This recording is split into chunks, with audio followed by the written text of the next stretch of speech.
নমস্কার। কথায় কথায় কথামৃত অনুষ্ঠানের ৩৪৬তম পর্বে আপনাদের স্বাগত। আপনারা এই অনুষ্ঠান দেখছেন প্রাণারাম বাংলা ইউটিউব চ্যানেলে, যেখানে সপ্তাহে ৬ দিন সোম থেকে শনিবার সম্প্রচারিত হয় কথায় কথায় কথামৃত, আর কোষ্ঠীপাথর প্রাণারাম ইউটিউব চ্যানেলে রবিবার থাকে শ্রী শ্রী মায়ের কথা।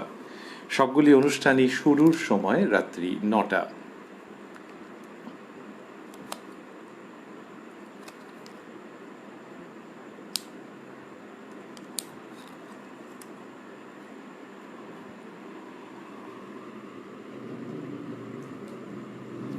শ্রী শ্রী রামকৃষ্ণ কথামৃততে আমরা গতকাল ছিলাম এবং আজকেও সানন্দে অবস্থান করব ২৬শে অক্টোবর ১৮৮৪ প্রসঙ্গে। শ্রীরামকৃষ্ণ দক্ষিণেশ্বরে তাঁর নিজের ঘরে অবস্থান করছিলেন এবং ধর্ম প্রসঙ্গ হচ্ছিল, অসামান্য সমস্ত কথোপকথন হচ্ছিল। ঠাকুর শ্রীরামকৃষ্ণ বলছিলেন তাঁর জীবনে সত্যের অবস্থান সম্বন্ধে, বলছিলেন তাঁর সঞ্চয় করতে না পারার কথা। সেসব অপূর্ব প্রসঙ্গ আমরা গতকাল শ্রবণ করছিলাম। যতটা শুনেছিলাম তার পরের প্রসঙ্গে আজকে প্রবেশ করে আরও অমৃত কথা শুনব, আরও প্রসঙ্গ পাব।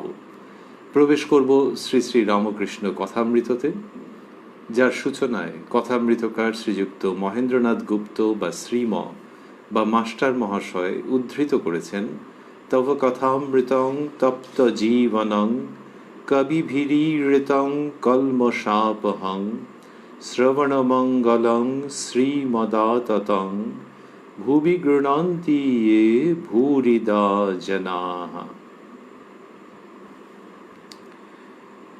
শ্রীরামকৃষ্ণ কথা বলছিলেন, তারপরে মাস্টারমশাই লিখছেন, কথামৃতকার লিখছেন, এই সময় একটি লোক আসিয়া বলিল, মহাশয়, হৃদয় যদুমল্লিকের বাগানে এসেছে, ফটকের কাছে দাঁড়িয়ে আপনার সঙ্গে দেখা করতে চায়। হৃদয় শ্রীরামকৃষ্ণের জীবনের সঙ্গে খুব ঘনিষ্ঠভাবে যুক্ত।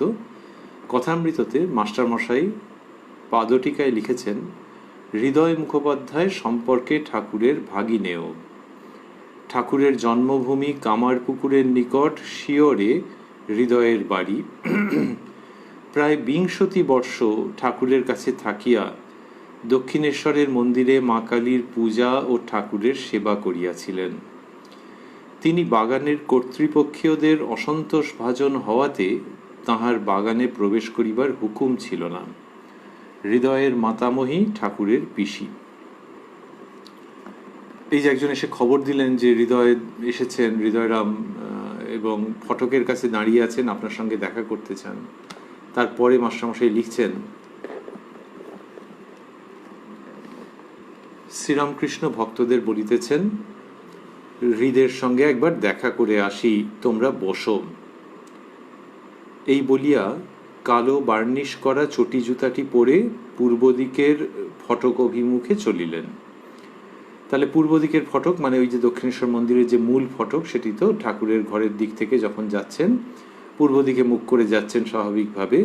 তার মাস্টারমশাই লিখছেন, এই বলিয়া কালো বার্নিশ করা চটি জুতাটি পরে পূর্ব দিকের ফটক অভিমুখে চলিলেন, সঙ্গে কেবল মাস্টার।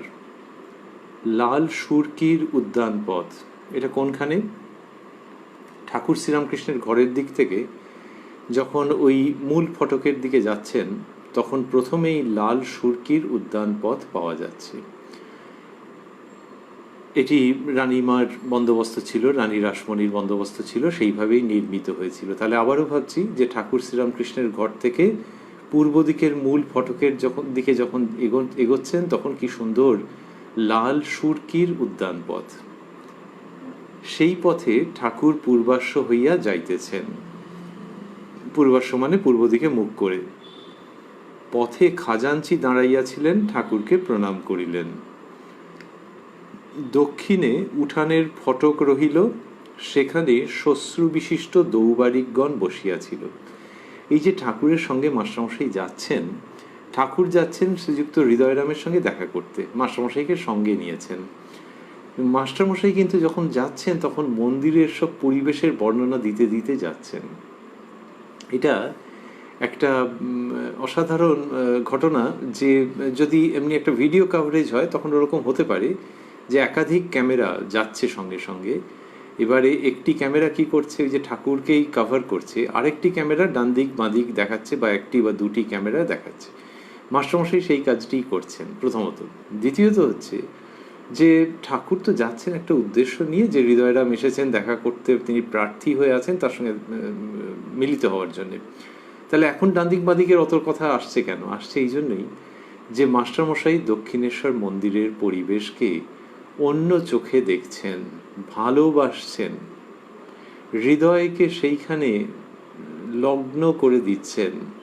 আমরা এই 26শে অক্টোবর 1884 বর্ণনা প্রসঙ্গে আগে পেয়েছি যে দক্ষিণেশ্বর মন্দির এবং সংশ্লিষ্ট পরিবেশ, সেই লতা গুল্ম বৃক্ষ, সব কিছুর মধ্যে মাস্টারমশাই শ্রীরামকৃষ্ণের প্রসন্ন বদনের যে হাসি, সেই হাসি, সেই প্রসন্নতাকে মাখামাখি হয়ে থাকতে দেখেছেন।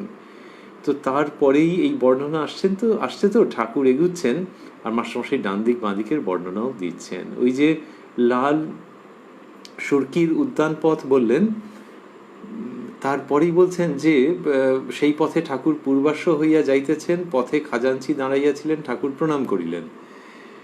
দক্ষিণে উঠানের ফটক রহিল।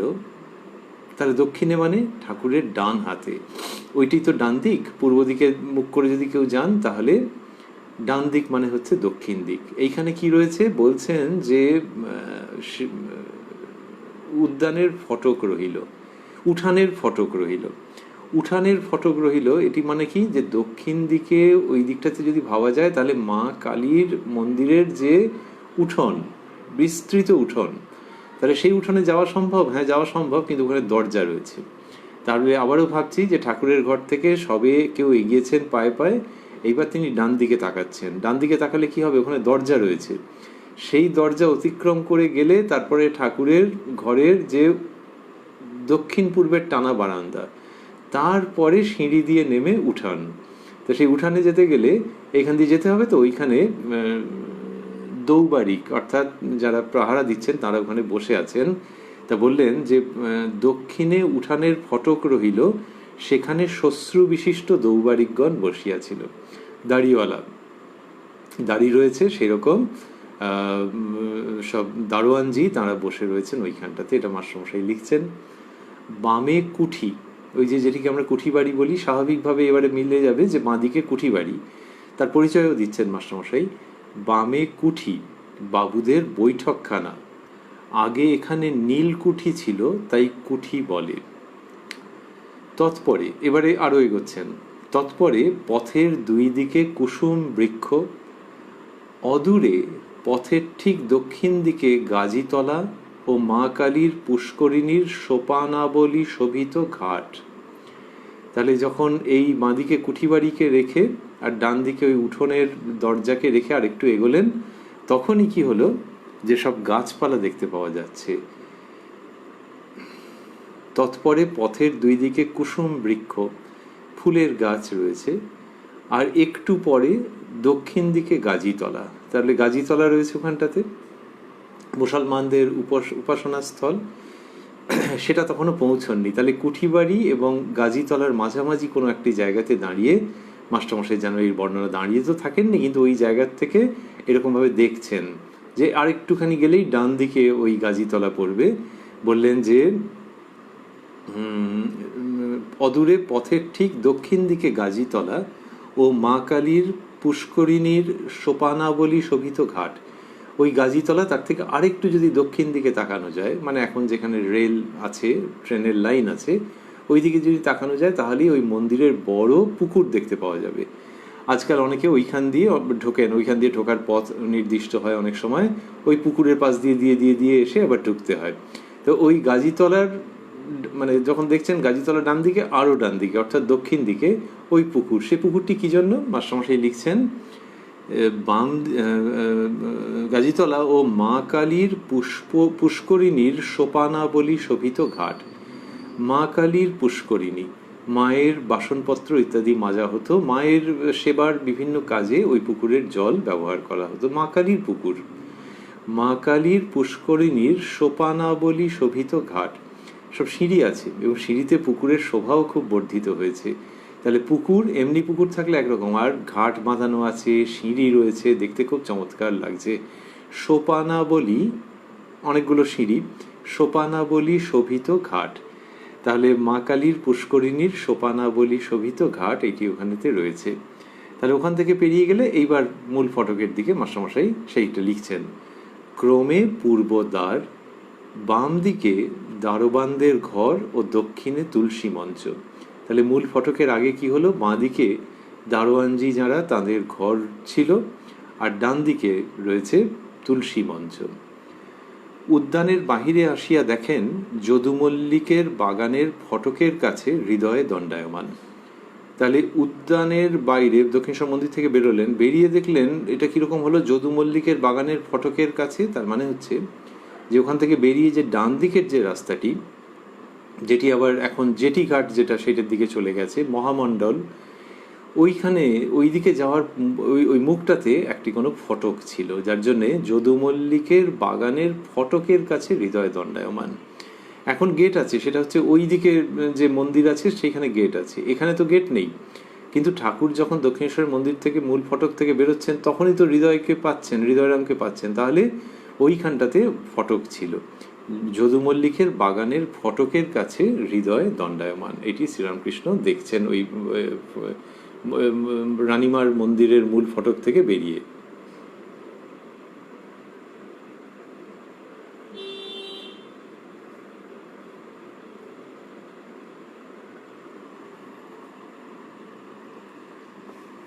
তারপর মাস্টারমশাই লিখছেন, হৃদয়ে কৃতাঞ্জলি পুটে দণ্ডায়মান, হাত জোর করে দাঁড়িয়ে আছেন। দর্শন মাত্র রাজপথের উপর দণ্ডের ন্যায় নিপতিত হইলেন। ঠাকুর উঠিতে বলিলেন। হৃদয় আবার হাত জোর করিয়া বালকের মতো কাঁদিতেছেন। তো ঠাকুরকে দেখা মাত্র, দর্শন মাত্র কি হলো, রাজপথের উপর দণ্ডের ন্যায় নিপতিত হইলেন। একটা লাঠি যদি পড়ে যায়, যেরকমভাবে পড়ে যাবে সেইভাবে মানুষটা একেবারে রাস্তার উপরে শুয়ে পড়লেন।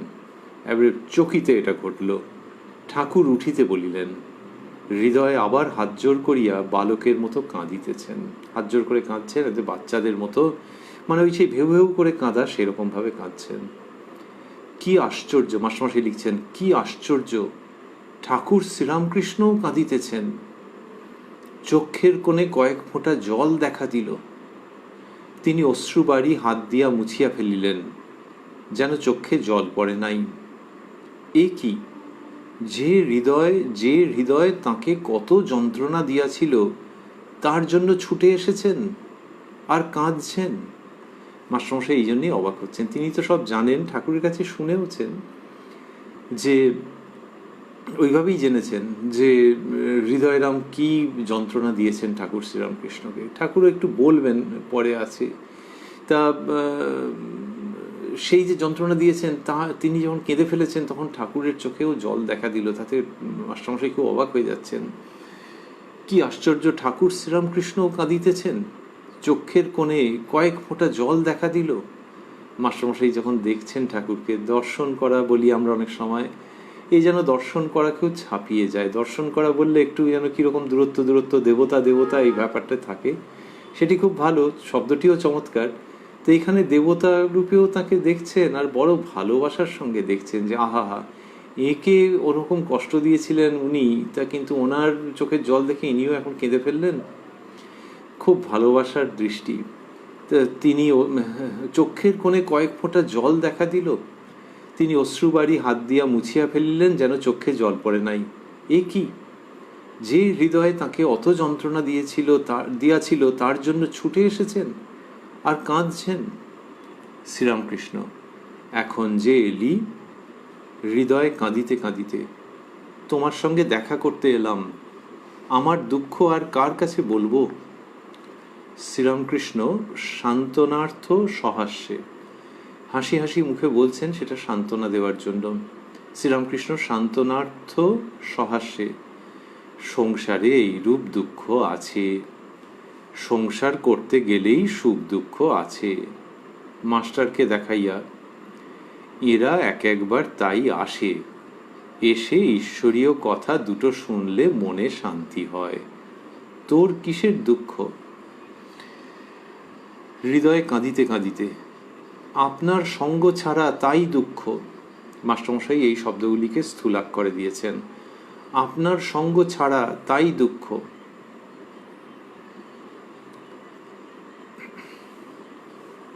শ্রীরামকৃষ্ণ, তুই তো বলেছিলি তোমার ভাব তোমাতে থাক, আমার ভাব আমাতে থাক।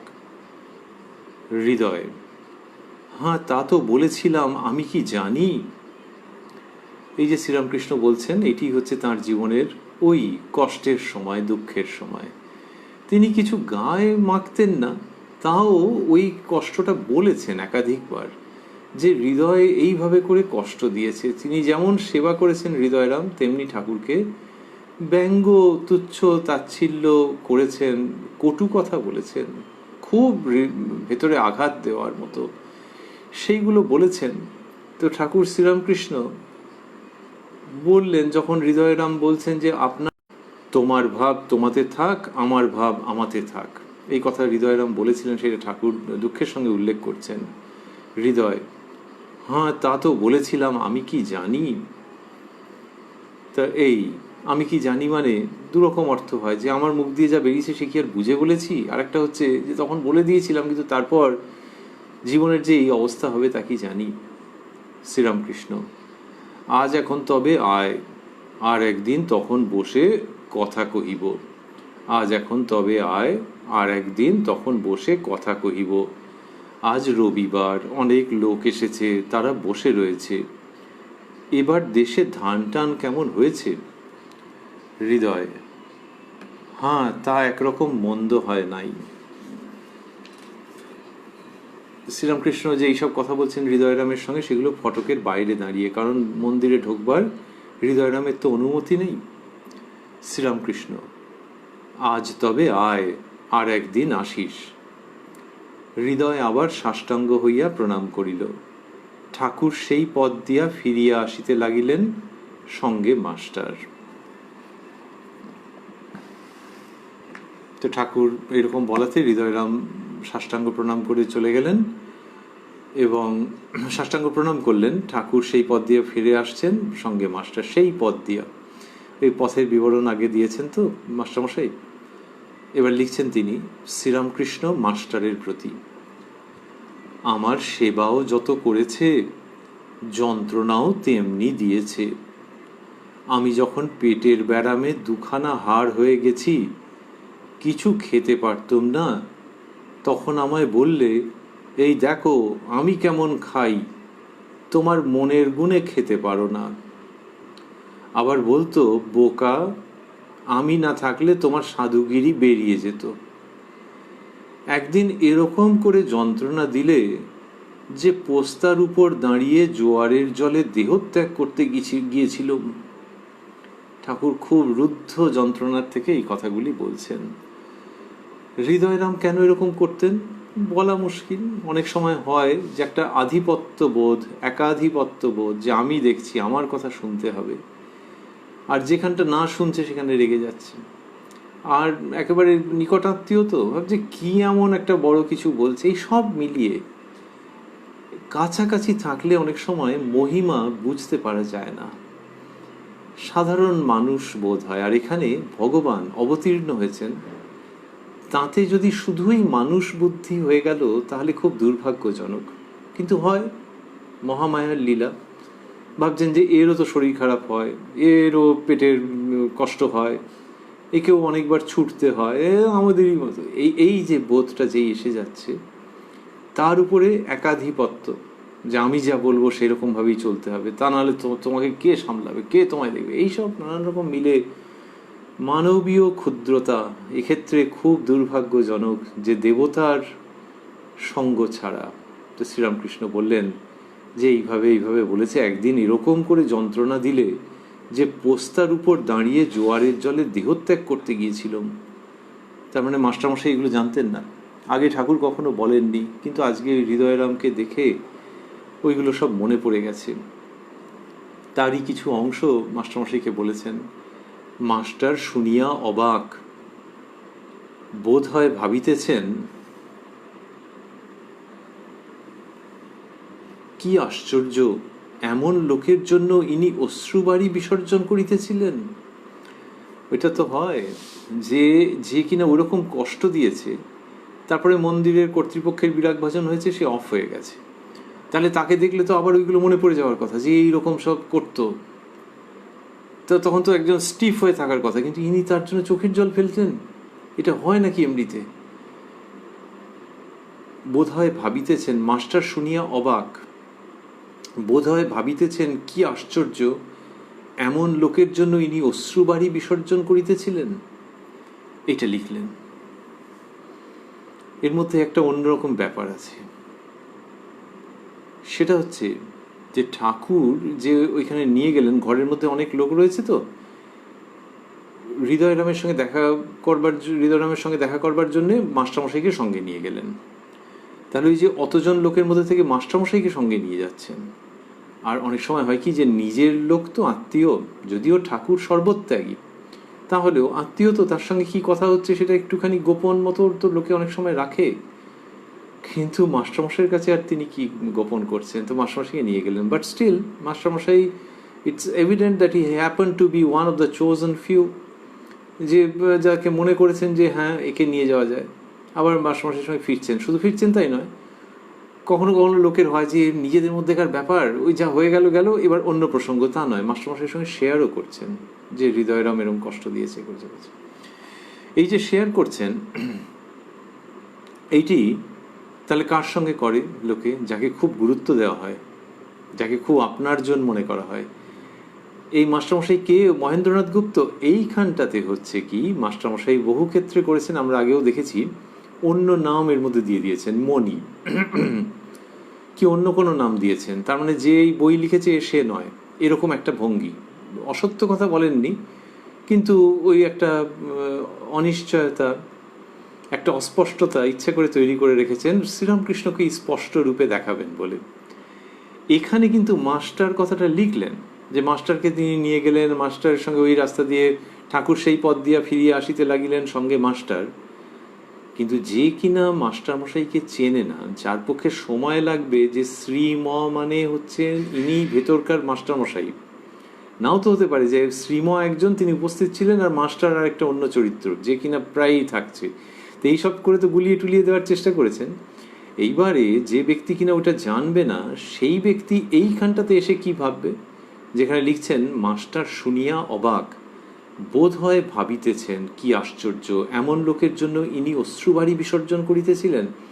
বোধ হয় কথাটা এলো থেকে, তিনি নিজে যখন ভেবেছেন, তো সেটাই বোধ হয়টাকে অফ করে দিলে যা হতো সেটাই তো দাঁড়াতে পারতো, যে ভাবিতেছেন কি আশ্চর্য, এমন লোকের জন্য ইনি অশ্রুবাড়ি বিসর্জন করিতেছিলেন।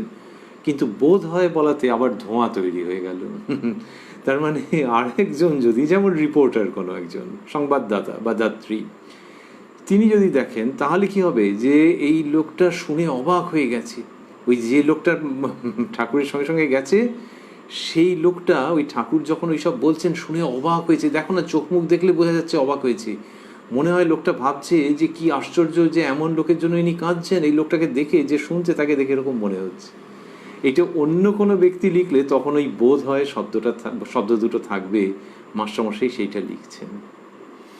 যখন কথামৃত রচনা করছেন, তখন এমন ভঙ্গি তিনি অবলম্বন করছেন যে ওই যে মাস্টার লিখেছিল, ওই যে মাস্টার ছিল সঙ্গে সঙ্গে, ওই যে মাস্টার দেখেছিল, আর এই যে লিখছে, দুজন আলাদা।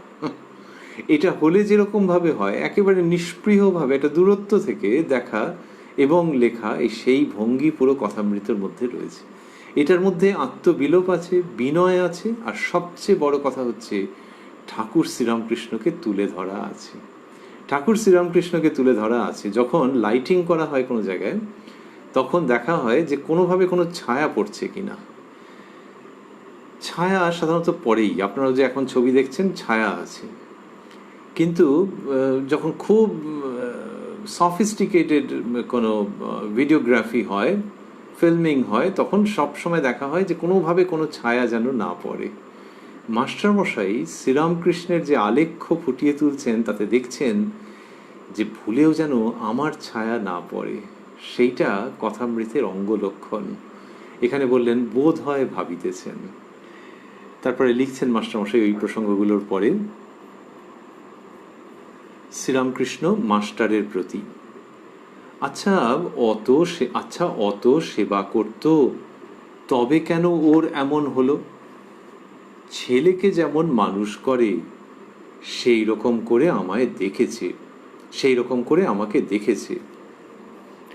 আমি তো রাত দিন বেহুঁশ হয়ে থাকতুম, তার উপর আবার অনেক দিন ধরে ব্যামোয় ভুগেছি। ও যেরকম করে আমায় রাখতো সেই রকম আমি করতুম। তো বলছেন শ্রীরামকৃষ্ণ যে আচ্ছা অত সেবা করতো, তাহলে সে যে কথা বলেছে প্যাট প্যাট করে বিধিয়ে দেওয়ার মতো করে, সেটা একটু উল্লেখ করলেন, কিন্তু বক্তব্য হচ্ছে যে কিন্তু ভালো কাজও তো করেছিল। ওই সময় আমার দেহের উপরে কোনো হুঁশ ছিল না। এটা কোন সময়ের কথা? যখন ঠাকুর তীব্রভাবে সাধন করছেন, তখন তো হৃদয়রাম দেখেছেন। সেই দেখাটা কীরকম ছিল সেটা ঠাকুর বলছেন, যে আমার কোনো হুঁশ ছিল না, আমি নিজের কোনো দায়িত্ব নিতে পারতাম না, যত্ন করতাম না। ও যেরকমভাবে বাচ্চা ছেলের মতো করে আমাকে রাখতো, আমি সেরকমভাবেই তো থাকতাম। তাহলে সেটা ও দেখেছে তো। কাকে? আমাকে নয়। শ্রীরামকৃষ্ণ যেভাবে বলছেন তাতে বোঝা যাচ্ছে যে এই শরীর, এই অস্তিত্ব, এইটিকে সে তো সেবা করেছে। শ্রীরামকৃষ্ণের মধ্যে ওই যে দেবভাব এবং মানবভাব মিলেমিশে থাকে। তো এইখানে শ্রীরামকৃষ্ণ যেন নিজের ওই দেব সত্তাকে দেখছেন, ওই হৃদয়রামের প্রতি মমত্ব থেকে, প্রেম থেকে, যে এই ভেতরে যিনি আছেন, শ্রীরামকৃষ্ণ এইভাবে বলতে ভালোবাসতেন, যে ভেতরে যিনি আছেন তিনি এই শরীরটা ধারণ করেছেন। তা সে ছেলে তো এই শরীরটার সেবা করেছে। তো আচ্ছা অত সেবা করত, তবে কেন ওর এমন হলো? তাহলে এই যে দেব শরীর, তার যে সেবা করেছে, তাহলে এরকম হলো কেন? ছেলেকে যেমন মানুষ করে সেই রকম করে আমাকে দেখেছে। আমি তো রাত দিন বেহুঁশ হয়ে থাকতুম, মানে সমাধিস্থ বা প্রায় সমাধিস্থ। আমি তো রাত দিন বেহুঁশ হয়ে থাকতুম, তার উপর আবার অনেক দিন ধরে ব্যামোয় ভুগেছি। ও যেরকম করে আমায় রাখতো সেই রকম আমি থাকতুম। মাস্টার কি বলিবেন, চুপ করিয়া রহিলেন। হয়তো ভাবিতেছিলেন হৃদয় বুঝি নিষ্কাম হইয়া ঠাকুরের সেবা করেন নাই।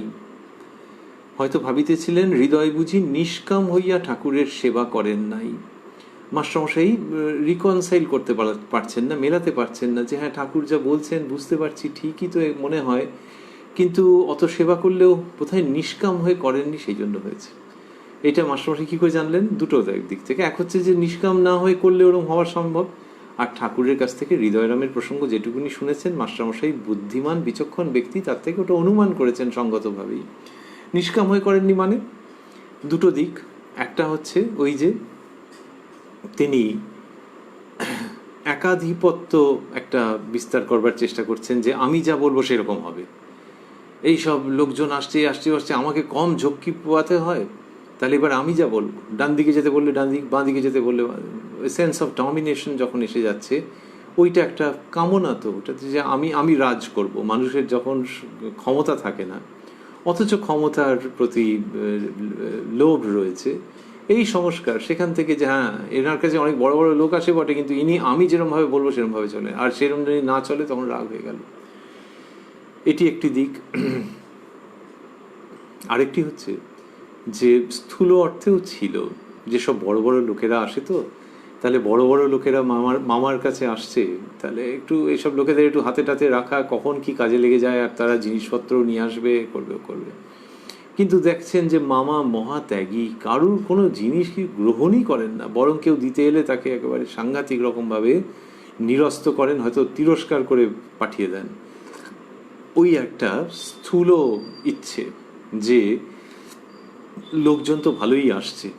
সেই সব হৃদয়রাম মামাকেও বলতেন যে মামা কিভাবে কথা বলবেন, কতটুকু উনি বলবেন, এ করবেন ও করবেন, সেই সব তিনি যেন গাইড করতেন, তিনি ডিকটেট করতেন। মামা সেগুলো মানতেন না। তাহলে এই নিষ্কাম নয়, ওই দুটো দিক থেকে, একটা হচ্ছে একাধিপত্যের স্পৃহা, আর একটা হচ্ছে যে বড় বড় মাপের মানুষকে মামার মাধ্যমে একটু সার্কেলের মধ্যে রাখা, বা তাদের সার্কেলের মধ্যে নিজে থাকা, এই সব ইচ্ছে।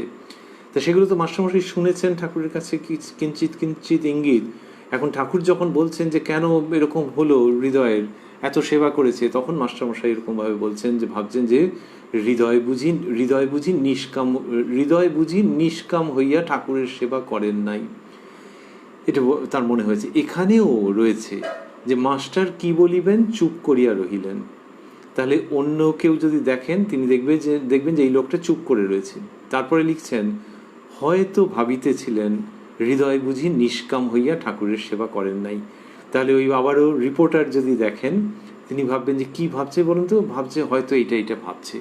তাহলে রিপোর্টার দেখছেন যে হয়তো ভাবছেন, এই যে চুপ করে গেছেন মাস্টারমশাই, তাহলে হয়তো ভাবছেন। তা রিপোর্টার কি করে জানবে? কিন্তু বাইরের কোনো ব্যক্তি দেখলে তখনই তো এই প্রসঙ্গটা আসে। পুনরায় আমরা স্মরণ করছি যে হয়তো ভাবিতেছিলেন।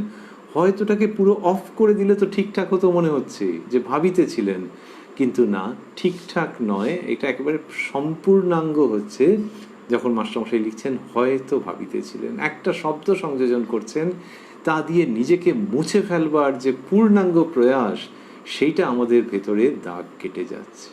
আর আমরা ভাবছি যে এই যে শ্রীরামকৃষ্ণ বলছেন যে হৃদয়রামের সঙ্গে যে কথা বলছেন, সেখানে আমরা পাচ্ছি যে তার জন্য কাঁদছেন। মাস্টারমশাই পরিচয় লিখেছেন, হৃদয় মুখোপাধ্যায় সম্পর্কে ঠাকুরের ভাগিনেও। অদ্ভুত ব্যাপার হচ্ছে যে তিনি ঠাকুরকে ওইরকম কষ্ট দিলেন, আবার এক সময় দেখেছেন, খুবই দেখেছেন, কিন্তু কষ্ট দিয়েছেন।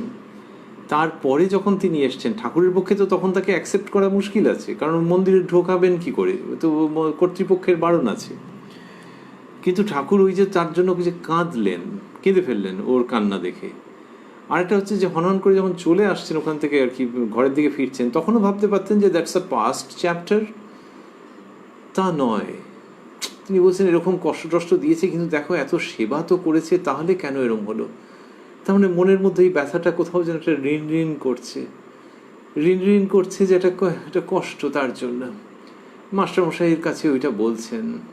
আমরা ভাবছি কিঞ্চিত বেদনা মিশ্রিত আনন্দের সঙ্গে যে ওর পিতৃদত্ত নাম হৃদয়, কিন্তু সত্যি সত্যি হৃদয়বত্তা দেখতে গেলে আমাদের ঠাকুর শ্রীরামকৃষ্ণের কাছেই ফিরে ফিরে আসতে হয়।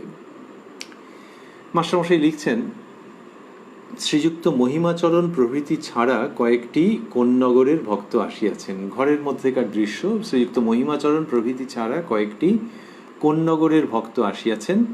একজন শ্রীরামকৃষ্ণের সঙ্গে কিয়ৎকাল বিচার করেছিলেন। শ্রীযুক্ত মহিমাচরণের কথা যে মাস্টারমশাই বললেন, এটি রয়েছে, এরপরেও তার কথা আসবে ঘুরে এর প্রসঙ্গের মধ্যে। ইনি কাশীপুর অঞ্চলে থাকতেন এবং খুব বেদান্ত চর্চা করতেন, আর একটু নিজের জ্ঞান গরিমা সম্পর্কে অবহিত ছিলেন, মানুষটি অবহিত থাকতেন। তার কথা বলেন যে শ্রীযুক্ত মাস্টারমশাই লিখছেন, শ্রীযুক্ত মহিমাচরণ প্রভৃতি ছাড়া কয়েকটি কোন্নগরের ভক্ত আসিয়াছেন। একজন শ্রীরামকৃষ্ণের সঙ্গে কিয়ৎকাল বিচার করেছিলেন। কোন্নগরের ভক্ত: মহাশয়, শুনলাম যে আপনার ভাব হয়, সমাধি হয়। কেন হয়, কিরূপে হয়, আমাদের বুঝিয়ে দিন। সমাধি হয় শব্দ দুটি স্থূলাক্ষরে দেওয়া আছে। একটু অদ্ভুত প্রশ্ন, একটু অড টাইপের, যে শুনলাম যে আপনার এরকম এরকম হয়, কীরকমভাবে হয় একটু বুঝিয়ে দিন। এটা একটু অন্য রকমের প্রশ্ন। শ্রীরামকৃষ্ণ তার নিজের ভাবে শুরু করছেন। মাস্টারমশাই লিখছেন, শ্রীরামকৃষ্ণ: শ্রীমতীর মহাভাব হতো। সখীরা কেহ ছুঁতে গেলে অন্য সখী বলতো, কৃষ্ণবিলাসের অঙ্গ ছুঁসনি, এর দেহ মধ্যে এখন কৃষ্ণ বিলাস করছেন। ঈশ্বর অনুভব না হলে ভাব বা মহাভাব হয় না। গভীর জল থেকে মাছ এলে জলটা নড়ে, তেমন মাছ হলে জল তোলপাড় করে, তাই ভাবে হাসে, কাঁদে, নাচে, গায়। যেই বলেছেন উনি যে শুনলাম যে আপনার ভাব হয়, সমাধি হয়, শ্রীরামকৃষ্ণ প্রথমেই শ্রী রাধিকার প্রসঙ্গে চলে গেলেন। ওই যে তাঁর উপরে এটা বর্ষিত হচ্ছে, তো প্রসঙ্গটা তাঁর মহত্ব উচ্চারিত হচ্ছে যেন, শ্রীরামকৃষ্ণের এই মনোভাব আমরা আগে অনেকবার দেখেছি। তিনি প্রসঙ্গ ঘুরিয়ে দিচ্ছেন, যেন আরেকজনের অন্তরালে থাকবার চেষ্টা করছেন, আত্মগোপন করবার চেষ্টা করছেন শ্রীরামকৃষ্ণ। এই তার ভাব যে আমি কেউ নই, অথচ তিনি উপদেশ দেন। তো তিনি উপদেশ যে দেন সেটা সবটাই তার ভাব হচ্ছে যে মা যেমন বলান আমার মুখ দিয়ে সেই রকমভাবে হয়। এখানে ওই প্রসঙ্গটা আসতেই বললেন শ্রীমতীর মহাভাব হতো, এবং এই মহাভাবের লক্ষণ কি সেটি সখীদের উক্তির প্রসঙ্গে বলছেন যে সখীরা কেহ ছুঁতে গেলে অন্য সখী বলতো কৃষ্ণ বিলাসের অঙ্গ ছুঁসনি, এর দেহ মধ্যে এখন কৃষ্ণ বিলাস করছেন। কি সুন্দর করে শ্রীরামকৃষ্ণ ছবি এঁকে দিচ্ছেন, বলে বলছেন ঈশ্বর অনুভব না হলে ভাব বা মহাভাব হয় না। তাহলে ভাব মহাভাব, উনি বলতেন যে জীব কোটির এটি হয় না। তাদের হচ্ছে নিষ্ঠা, ভক্তি, এই সব পর্যন্ত, তারপরে ভক্তির থেকে প্রেম, ভাব, মহাভাব, সেগুলি ঈশ্বর কোটি অবতারাদির হয়। তো এখানে বললেন ঈশ্বর অনুভব না হলে ভাব বা মহাভাব হয় না। গভীর জল থেকে মাছ এলে জলটা নড়ে, গভীর জল থেকে মাছ এলে জলটা নড়ে, তেমন মাছ হলে জল তোলপাড় করে। তো ওই ভাব মহাভাব যখন হচ্ছে তখন কি হচ্ছে, তার মধ্যে ওইটি দেখতে পাওয়া যাচ্ছে। তার মধ্যে যে বিভিন্ন রকমের অবস্থা হচ্ছে, সাত্ত্বিক অবস্থা হচ্ছে, যেটা স্বাভাবিক অবস্থায় মানুষ যেরকম থাকে এটা সেরকম নয়, তাই বলে অস্বাভাবিকও নয়। এই সাত্ত্বিক অবস্থার পরিবর্তন নানান রকমের, এবং সেটা হচ্ছে ভেতরে মাছ তোলপাড় করছে। সেইটি গভীর জল থেকে মাছ এলে জলটা নড়ে, তেমন মাছ হলে জল তোলপাড় করে। তেমন মাছ মানে হচ্ছে তেমন অনুভব। যখন অনুভবের গভীরতা অতটাই তীব্র তখন হচ্ছে সেটি উপমেয় কার সঙ্গে, যে তেমন মাছ এসছে, আরে বাবা কি তোলপাড় করছে। এই যে বলা হচ্ছে যে গভীর জল থেকে মাছ এলে জলটা নড়ে, তেমন মাছ হলে জল তোলপাড় করে, এই চিত্রটার মধ্যে একটা অনির্দিষ্ট আনন্দপূর্ণ সম্ভাবনার প্রসঙ্গ আছে। যে যারা মাছ ধরেন বা এমনিতেও যারা কিনা দিঘির জলের দিকে তাকিয়ে আছেন, পছন্দ করেন এইসব দৃশ্য, বিশেষ করে যারা মাছ ধরেন তারা হয়তো বসে আছে আর একটা ঘাই মারলো, বলে ওই দেখ তো বিশাল মাছ আছে, এটা আমি বললাম না তোদেরকে, গত মাসে আমি দেখেছি, তোরা কেউ বিশ্বাস করলি না, ওই দেখ। আর অন্যরাও বলছে হ্যাঁ তাই তো, বলে তাকিয়ে আছে, নেই। অনেকক্ষণ বাদে গাবাত করে একটা আওয়াজ হলো, বলে ওই দেখ, দাঁড়া, কালকেই জাল ফেলতে হবে, এসব করলো। তো ওই একটা বলছেন যে জলে, তার মানে দিঘির জল ধরা যাক, বড় একটা দিঘি বা পুষ্করিণী, তার মধ্যে একটা বড় মাছ আছে, এর মধ্যে একটা কীরকম গায়ে শিহরণ জাগানো সম্ভাবনার আনন্দ আছে। শাস্ত্রীয় ভাষা বলতে গেলে পুলক আছে। যখন বোঝা যাচ্ছে যে মাছ আছে, বড় মাছ। গভীর জল থেকে মাছ এলে জলটা নড়ে, তেমন মাছ হলে জল তোলপাড় করে। তো সেরকম মাছ হলে জল তোলপাড় করছে, এবং সাধক বা সাধিকার অস্তিত্বের মধ্যে সেই তোলপাড় ভাবটা হচ্ছে।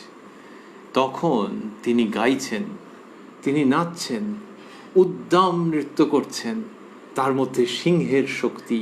আবার কখনো বা সেই করতে করতে হয়তো ঝরঝর করে কাঁদছেন। এত রকম ঘটছে তার মধ্যে। হ্যাঁ, মাছ জল তোলপাড় করছে। শ্রীরামকৃষ্ণ বলছেন গভীর জল থেকে মাছ এলে জলটা নড়ে, তেমন মাছ হলে জল তোলপাড় করে। ওই যে নিজের অবস্থা একটু আগে বলেছেন হৃদয়রামের প্রসঙ্গে, যদিও হৃদয়রাম এক জায়গায় রয়েছেন, শ্রীরামকৃষ্ণ চলে এসেছেন, কিন্তু ওই যে প্রসঙ্গ বলছিলেন যে সেই অবস্থায় কিছু করতে পারতুম না, হৃদয় যেরকম রাখতো সেরকমভাবে থাকতুম কেন, তার কারণ হচ্ছে ভেতরে তখন তোলপাড় করছে। তখন আর বাইরের জগতের কোনো হুঁশ নেই। কেউ যদি বলে এখন চান করো, কেউ যদি বলে এখন মাথায় তেল মেখে নাও তারপর চান করবে, কে কি ব্ল্যাঙ্ক তাকিয়ে আছেন হয়তো তিনি, কারণ ভেতরে ওইটা তোলপাড় করছে। শ্রীরামকৃষ্ণ বলতেন দিব্যোন্মাদ অবস্থা, সাধনার উন্মাদ অবস্থা। সেই রকম সময়েতে দেশে খবর গেছে, তো কামারপুকুরে খবর গেছে, কত কাণ্ড হয়েছে, যে ও গেছে, মাথা গেছে, এইরকম সব লোকে ভেবেছে। আসলে হচ্ছে যে ভেতরে মাছ তোলপাড় করছে। কার ভেতরে? শ্রীরামকৃষ্ণ তো ভগবান স্বয়ং, কিন্তু তার তো সাধন জীবন আছে, তিনি তো সেটা দেখিয়েছেন। তা তাহলে পঞ্চবটিতে যিনি বসে থাকতেন তিনি মানুষ না ভগবান? তো ভগবান তিনি এসে ওই মানুষকে দেখাচ্ছেন যে ঠিক এইরকম এইরকম ঘটে। এই তো তার পেটের ব্যামো ছিল, শরীরে অন্যান্য অসুবিধা ছিল, তিনি নিজের শ্রীমুখেই ব্যক্ত করছেন। তাহলে ওইটাই যে ঠিক মানুষের হলে এই সমস্ত ফিজিক্যাল প্রবলেম তো থাকে, আসে যায়। তার মধ্যে থেকে দেখো পঞ্চবটিতে বসে ওইরকম সাধন করছেন, ওই রকম ঈশ্বরীয় প্রেমে উন্মাদ হয়ে যাচ্ছেন। তো সেই যে শ্রীরামকৃষ্ণের সেই অবস্থা তখন এই ভেতরে তোলপাড় করছে। তো এখানে যদিও তিনি শ্রী রাধিকার প্রসঙ্গের মধ্যে আছেন, তারপরে আবার নিজের কথাতে আসবেন। তা বললেন যে গভীর জল থেকে মাছ এলে জলটা নড়ে, তেমন মাছ হলে জল তোলপাড় করে, তাই ভাবে হাসে কাঁদে নাচে গায়। ছন্দে ছন্দে এইসব কথা আছে, শ্রী গৌরাঙ্গের প্রসঙ্গ আছে। ভাবে হাসে কাঁদে নাচে গায়, ওই যখন ভাব হচ্ছে তখন নাচে গায়ে বোঝা যাচ্ছে, আবার হাসে কাঁদেও বটে আবার হাসেও বটে। হ্যাঁ গো, বাইরের জগতের দিক থেকে তুমি কিছু মেলাতেই পারবে না, ওই ভাবে ভেতরে তোলপাড় করছে। তো সেই জন্য কত রকমের হাসে কাঁদে নাচে গায়। তারপর শ্রীরামকৃষ্ণ বলছেন, অনেকক্ষণ ভাবে থাকা যায় না, আয়নার কাছে বসে কেবল মুখ দেখলে লোকে পাগল মনে করবে। বললেন অনেকক্ষণ ভাবে থাকা যায় না, ওই যে শ্রীরাধিকার কথা বলতে বলতেই নিজের প্রসঙ্গ আসছেন, কিন্তু আমি আমার এইভাবে বলছেন না, বলছেন অনেকক্ষণ ভাবে থাকা যায় না। তার মানে ভাব হলে অনেকক্ষণ তার মধ্যে থাকা যায় না। এবং সেটা কীরকম, এই শ্রীরামকৃষ্ণের অপূর্ব উপমা, এটি আগেও কথামৃততে অন্যত্র 2-1 জায়গায় মাত্র আছে। বলছেন আয়নার কাছে বসে কেবল মুখ দেখলে লোকে পাগল মনে করবে। ওই রকম যদি করে কেউ, তাহলে লোকে বলবে এটা কীরকম একটা অ্যাবনর্মাল ব্যাপার, অস্বাভাবিক। সেরকম ভাবে, অর্থাৎ স্বস্বরূপকে যখন দর্শন হচ্ছে, অন্তরের যে দর্পণ, তাতে স্বস্বরূপের দর্শন হচ্ছে। শাস্ত্রে এসব উপমা আছে যে দর্পণের উপরে যদি ময়লা পড়ে, তাহলে সেই ময়লা সরিয়ে দিলে তখন মুখ দেখতে পাওয়া যায়। তেমনি চিত্ত যদি অশুদ্ধ থাকে তাহলে হয় না, কিন্তু যখন চিত্ত শুদ্ধীকৃত হয়ে যায় তখন ওই হৃদয় দর্পণে, অন্তঃকরণের যে দর্পণ, সেখানে মুখ আপনিই দেখতে পাওয়া যায়, স্বস্বরূপ দেখতে পাওয়া যায়। তার জন্য আর আলাদা করে বন্দোবস্ত করতে হয় না, যে রয়েছেই, শুধু ওই ময়লা পড়েছিল বলে দেখা যাচ্ছিল না বা দর্শন করা যাচ্ছিল না, অনুভব করা যাচ্ছিল না, চিত্ত শুদ্ধ হতেই সেটি হয়েছে। এই যে উদাহরণটি রয়েছে, শ্রীরামকৃষ্ণ সেটিকে ব্যবহার করে কিন্তু আর একটা ব্যঞ্জনায় আনছেন, যে যখন দেখা যাচ্ছে তখন ওই দিকেই কি অনেকক্ষণ ধরে তাকিয়ে বসে থাকা যায়? একটা আয়নাতে যদি কেউ একটুখানি ময়লা টয়লা মুছে নিয়ে যদি নিজের মুখ দেখছে, তাহলে অনেকক্ষণ ধরে দেখবে নাকি? তাই আবার হয়? সেটি বলছেন অনেকক্ষণ ভাবে থাকা যায় না। তাহলে এটা নিজের কথাই আসছে, যখন উনি বলেছেন আপনার ভাব হয়, সমাধি হয়, সেই প্রসঙ্গের সূত্র ধরে ধরে এটা এলো যে অনেকক্ষণ ভাবে থাকা যায় না। কোন নগরের ভক্ত? শুনেছি মহাশয় ঈশ্বর দর্শন করে থাকেন, তাহলে আমাদের দেখিয়ে দিন। এটা এমনিতে একবার চূড়ান্ত হাস্যকর।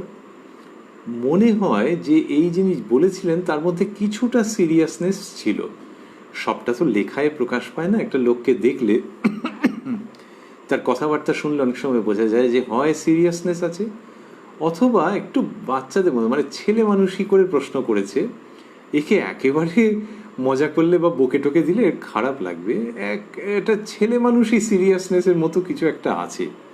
যদিও শ্রীরামকৃষ্ণ এর সম্পর্কে পরে বলবেন যে কি বলো দেখিনি, কিন্তু প্রথমেই একেবারে উপেক্ষা করছেন না, কাটিয়ে যাচ্ছেন না। কোন্নগরের ভক্ত বললেন, শুনেছি মহাশয় ঈশ্বর দর্শন করে থাকেন, তাহলে আমাদের দেখিয়ে দিন। শ্রীরামকৃষ্ণ, মাস্টারমশাই লিখছেন, শ্রীরামকৃষ্ণ, সবই ঈশ্বরাধীন, মানুষে কি করবে? তার নাম করতে করতে কখনো ধারা পড়ে, কখনো পড়ে না। তা বললেন যে সবই ঈশ্বরাধীন, মানুষে কি করবে? তার মানে আমাকে যে বলছো আমি কি করে করবো? সবই তো ঈশ্বরের অধীন। এবার নিজের জীবনেরই যেন দৃষ্টান্ত দিচ্ছেন, যেন বলছেন তার নাম করতে করতে কখনো ধারা পড়ে, মানে চোখ দিয়ে জল এসে যায় এক এক সময় তার নাম করতে করতে, কখনো পড়ে না। তার ধ্যান করতে করতে এক একদিন বেশ উদ্দীপন হয়, আবার একদিন কিছুই হলো না। বলে বলছেন, কর্ম চাই তবে দর্শন হয়। কর্ম মানে ক্ষেত্রে হচ্ছে যে ঈশ্বরের জন্য কর্ম, সেটা বলবেন। কর্ম চাই তবে দর্শন হয়। একদিন ভাবে হালদার পুকুর দেখলুম। ঠাকুরের জন্মস্থান কামারপুকুরে হালদার পুকুর। একদিন ভাবে হালদার পুকুর দেখলুম। দেখি একজন ছোট লোক পানা ঠেলে জল নিচ্ছে আর হাতে তুলে এক একবার দেখছে। যেন দেখালে পানা না ঠেললে জল দেখা যায় না, কর্ম না করলে ভক্তি লাভ হয় না, ঈশ্বর দর্শন হয় না। ধ্যান জপ এইসব কর্ম, তাঁর নাম গুণকীর্তনও কর্ম, আবার দান যজ্ঞ এসবও কর্ম। এই যিনি বলেছিলেন কোন্নগরের ভক্ত, তাকে বলছেন কর্ম চাই তবে দর্শন হয়, মানে কিছু করতে হবে। এবং সেই করাটি কি, এরকম বললেন যে ধ্যান জপ এইসব কর্ম, তাঁর নাম গুণকীর্তনও কর্ম, আবার দান যজ্ঞ এসবও কর্ম। দান যজ্ঞকে পরে এনেছেন, কারণ তিনিই বলেছেন যে দান যজ্ঞ করতে গেলে অনেক সময় রজগুণ এসে পড়ে, যে আমি দিচ্ছি, এসব করছি, যজ্ঞ সেরকম, এগুলি রজগুণের কার্য। কিন্তু ওগুলো যদি শুদ্ধ চিত্তে করা যায় তাহলে তার দ্বারাও হয়, যে দান করছে মানুষকে এবং সেটা নিষ্কামভাবে করছে, এইসব করতে করতে ভক্তি লাভ হয়। আর প্রথমে বললেন ধ্যান জপ এইসব কর্ম, তার নাম গুণকীর্তনও কর্ম। এবারে কর্ম করলে যে তবে এগোনো যায়, তার মানে কি, যে তোমাকে কিছু করতে হবে। এবার এই যে কিছু করতে হবে সেটাকে কি সুন্দরভাবে বোঝাচ্ছেন। বলছেন একদিন ভাবে হালদার পুকুর দেখলুম। এই সত্য, বাস্তব, আধ্যাত্মিকতা, সম্ভাবনা ও সিদ্ধি শ্রীরামকৃষ্ণের শ্রীমুখের বাণীর মধ্যে হাত ধরাধরি করে দাঁড়িয়ে আছে অভেদ রূপে যেন। তা বলছেন একদিন ভাবে হালদার পুকুর দেখলুম। দেখি একজন ছোট লোক পানা ঠেলে জল নিচ্ছে। ছোট লোক তার মানে নিচু জাতি। তাহলে নিচু জাতি উঁচু জাতি প্রসঙ্গ এলো কেন? এগুলো তো সমাজে না থাকলেই ভালো। হ্যাঁ, তাই তো। কিন্তু যে সময় ছিল সেই সময়কার কথাই ঠাকুর বলছেন। তখন লোকে বলতো তো যে একজন নিজ জাতের লোক যাচ্ছে। তারপর সমাজের অনেক সংস্কার হয়েছে, মানুষও এইভাবে বলে না। আবার কেউ কেউ বলেন যে হ্যাঁ হ্যাঁ সবই আছে এখন, শুধু ফরম্যাটগুলো বদলে গেছে। কারোর সঙ্গে যখন কথা বলছে তখন ভাবে যে ওর মাইনে কত, সেইটা যদি জানে তাহলে নিজের বাবার বয়সী লোকও তার সঙ্গে তুচ্ছ তাচ্ছিল্য করে কথা বলে, জানছে যে ও পয়সা কামায় আমি জানি, ওই তো ওর পোস্ট। সুতরাং এই জাতপাত চলে গিয়ে এই চাঁদির জুতো খেতে হচ্ছে মানুষকে এখন অন্যভাবে। এটা মানুষে বলে থাকেন যে বৈষম্যটা আসলে বাইরে নয়, ভেতরে। তখন ওই জাতপাত নিয়ে করতো, এখন মান্থলি স্যালারি দিয়ে করে হয়তো, সেটা অন্য প্রসঙ্গ। কিন্তু মানে একেবারে অপ্রাসঙ্গিকও নয় নিশ্চয়ই। আর সেই সময় ওই ছোট জাতের লোক, নিজ জাতের লোক, সেভাবে বলা হতো। শ্রীরামকৃষ্ণ এটি উল্লেখ করলেন, যেমন দেখেছেন সেরকম। দেখি একজন ছোট লোক পানা ঠেলে জল নিচ্ছে। কিন্তু এর মধ্যে আবার আরেকটি দিকও আছে, সেটা হচ্ছে যে ভাবে তিনি দেখছেন, শ্রীরামকৃষ্ণ দেখছেন যে একজন লোক পানা ঠেলে জল নিচ্ছে এবং তার মধ্যে দিয়ে কি অপূর্ব বার্তা তার কাছে এসে পৌঁছচ্ছে। বললেন একদিন ভাবে হালদার পুকুর দেখলুম।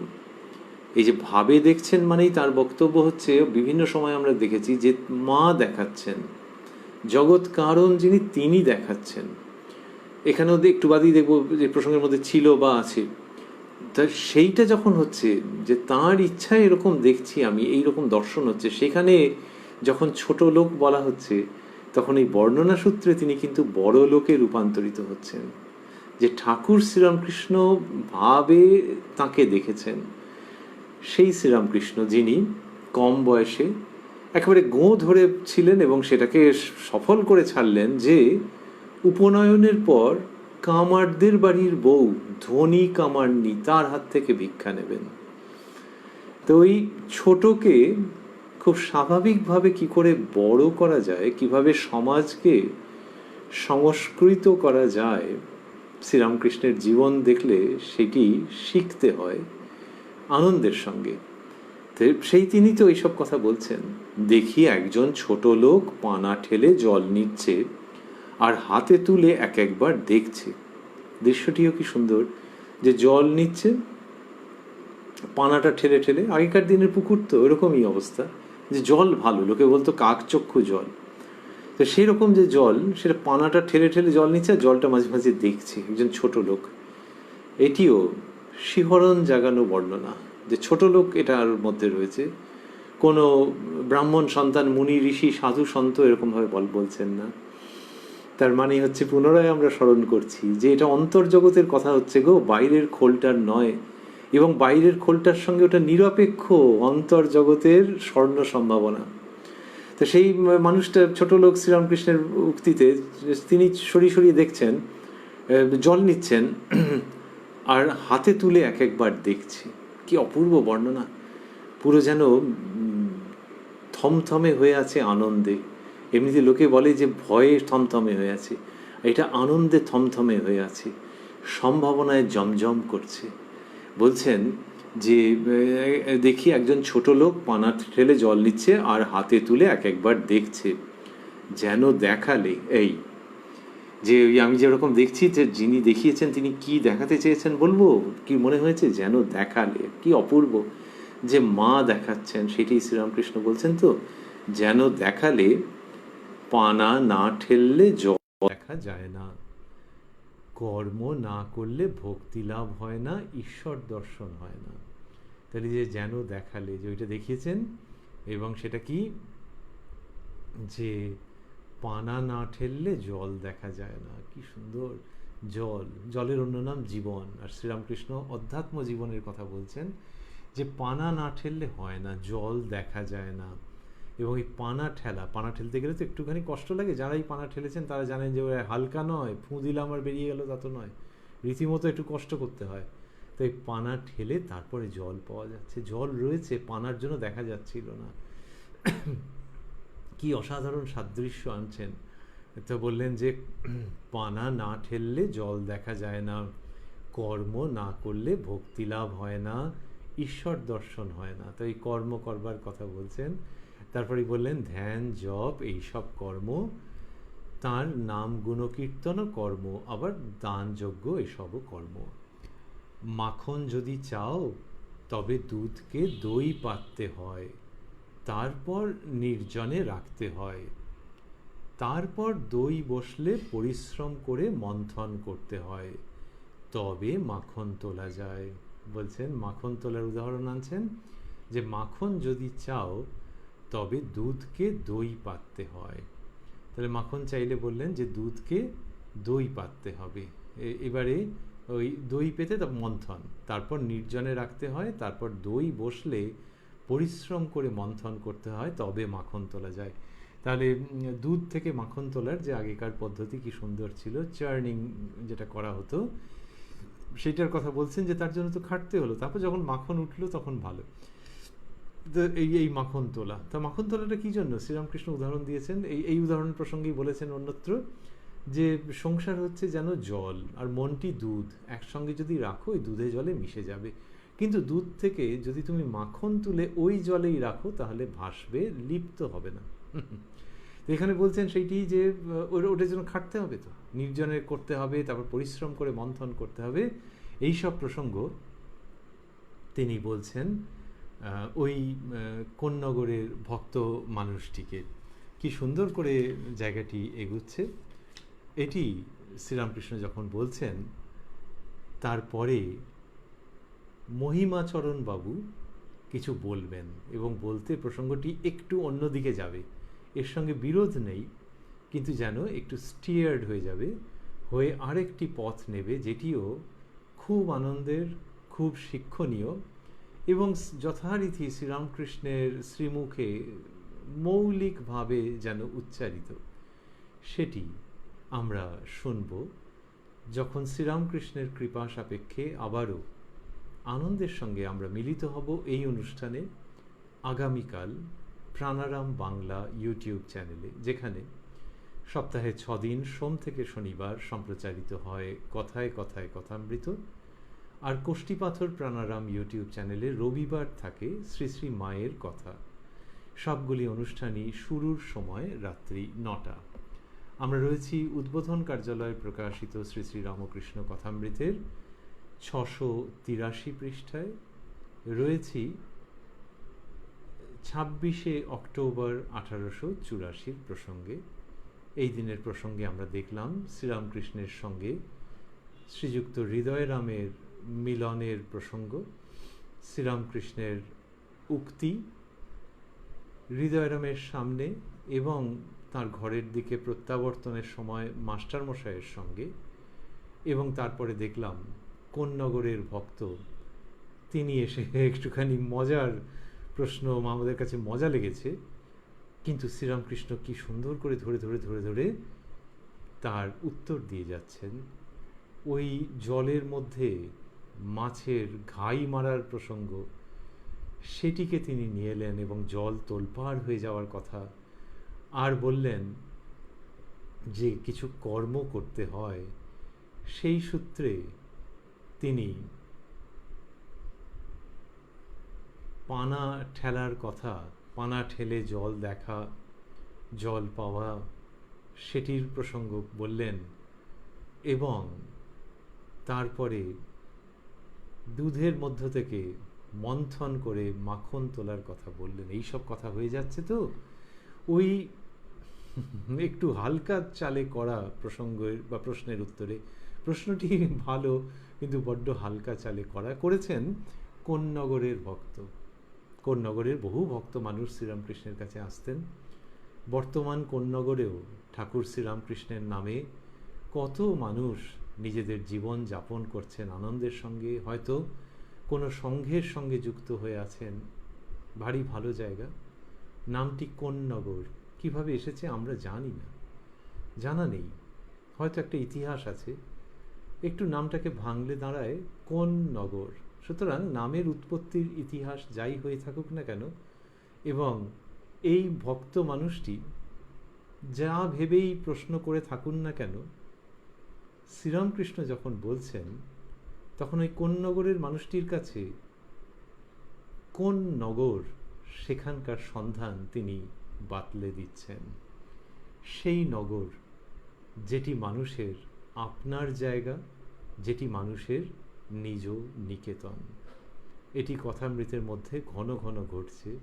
তাই আমাদের সত্যিকারের নিকেতন কোনটি, আমাদের জুড়োবার স্থান কোন নগর, সেটি শ্রী শ্রী রামকৃষ্ণ কথামৃতের মধ্য দিয়ে বিভিন্ন প্রসঙ্গে যে ঘুরে ফিরে আমরা প্রাপ্ত হচ্ছি, সেটি ভেবে আমাদের আনন্দ হচ্ছে এবং ওই সংবাদ আরও লাভ করবার জন্য আমরা উৎকর্ণ হয়ে থাকছি। ওং নিরঞ্জনং নিত্যমনন্ত রূপং ভক্তানুকম্পা ধৃত বিগ্রহং বৈ ঈশাবতারং পরমেশমিড্যং তং রামকৃষ্ণং শিরসা নমামহ।